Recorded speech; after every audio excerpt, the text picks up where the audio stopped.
12 years old, 12 years old. And throughout that entire summer, when the winter months came, I think it was maybe when school first started back and it started just getting a little chilly, her living lover came back and she paid no attention to me, and that literally destroyed my mind. It messed me up.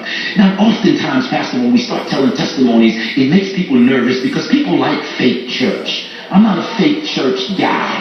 I'm the type of person that we're going to do some surgery, we're going to get the cancer out of you, and we might do a little chemo and a little, y'all hear what I'm saying? But we're going to get you standing tall again. You ready to stand tall? If you're ready to stand tall, say, I'm ready to stand tall. I know what happened to me at 9. I know what happened to me at 12.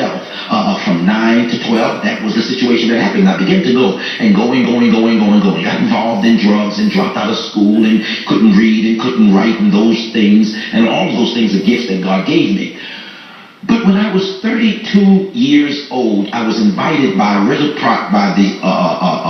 a church in Red Hook to come and preach in the school that I grew up in. So this was a tremendous honor, and I remember the flyers. The flyers was, can any good thing come out of Red Hook, come and see. And so I went back to the same place that I terrorized, broke into people's houses and stuff like that, and stole their 8-track Capone set. Y'all hear that? Earth, Wind, and Fire, you know. And under that, I'm going back to preach there. And when I go to preach, the school seats 700 people, and it is jam-packed. They came to see George, Gary, John, Derek Bloomer, George's son. They came to see me. And I preached that summer. It was phenomenal. It was wonderful. And I went back home. The next year, almost right around the same time, I got an appointment to go and preach again at the school. We were a big hit.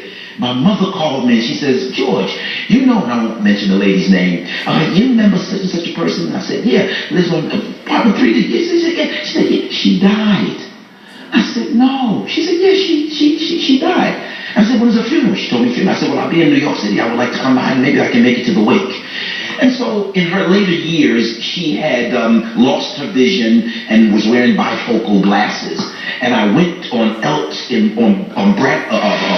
Avenue across from Washington Temple in Brooklyn, New York, to the funeral home. And I fall up in there, and everybody's there, you know, doing the whole New York funeral type thing. And she's laying up in state in the coffin with the bifocals in her hand. And everyone is talking and they're fellowshipping. And then 8, 9 o'clock comes, and now it's time for everyone to go. And I said to my mom, I said, Mom, just give me 1 minute. My mother knew that I knew her and we were close. And so my mother probably just thought that I wanted to have a minute with her. And I walked over to the casket, and off casket, and she's laying in there, and everyone is gone. And I she's not even thinking about it, just took the glasses out of her hand, broke the glasses, and threw the glasses back in the coffin, and walked out.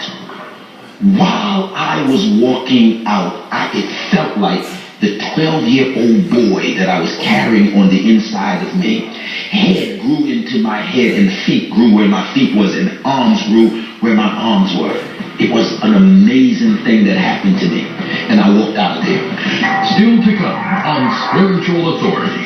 Demons have the audacity, the audaciousness to whisper in your ear and tell you that God is not going to bless you because of X, Y, Z. I want you to know that this is what God thinks about you. Y'all didn't hear what I'm saying?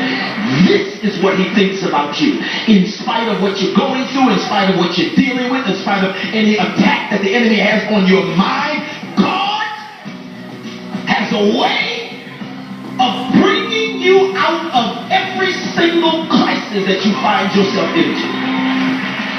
2 or 3 weeks later, I had to go back to preach at the school. I said to the driver when the preaching was over, I said, take me around to Columbia Street. I want to just drive by the place I used to live. And so we're in the car, and I drove by, and we pulled up on the side, and I looked at the building and didn't get out of the car and sat there maybe about 10 minutes. Okay. Just looking. Quick ab. And I tapped him. I said, drive exercise. And he drove on. Working out the abs. The next night I went. Keeping them tight all the way to the next night. I'm preaching. God bless. When I finish preaching, I go